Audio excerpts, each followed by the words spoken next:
If the shareholders want to take, the risk involved in doing a merger, you and I have no say. The company has no fiduciary duty towards us in terms of whether it merges or doesn't merge and so on. And the government has zero to say about this. It's not the government's job to tell businesses how to run their business, to tell business how to treat their customers, to tell business what kind of mergers to do and what mergers work and what mergers doesn't. Let's talk a little bit about why it is the government intervenes. I mean, the government intervenes because of this law called the AntiTrust law, and there are many. The primary law here was a law passed, I think, in 1890 called the Sherman Act, and it was followed up in 1914 by the Clayton Act, and then by the creation of the Federal Trade Commission Act, which the act created the Federal Trade Commission in 1914, and the Federal Trade Commission is supposed to monitor trade and monitor trade internally in the U.S. So monitor the behavior of corporations. It's supposed to monitor mergers and acquisitions. I would say that these three acts, 1890, 1914, are the original anti-capitalist, anti-free market, anti-business legislation that passed in the United States. In a sense, 1890, with the passage of the Sherman Act, was the beginning of the end of American capitalism.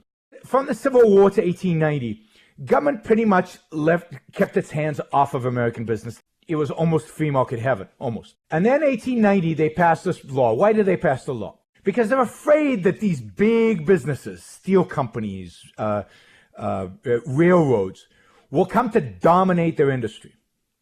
And what will happen? So they're afraid of the economic power that these businesses will have over the U.S. economy, that they will be so dominant that they will raise prices and the quality will go down. I'll give you an example. During the 1870s, Standard Oil, J.D. Rockefeller's oil company, had 92% of all the oil refining capacity in the United States. 92%. So we said, oh my God, there's a monopoly and he's dominating. And all these books were being written about how awful this is and how destructive it is for the economy and how destructive it is for everything that's going on in the U.S. And this was anti-American.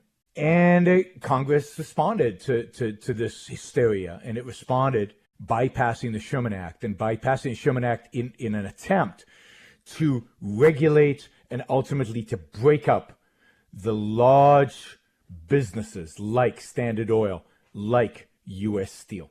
Now, the fact is that during the reign of Standard Oil having over 90% of all the oil refining capacity in the United States, prices went down every single year. Quality went up every single year.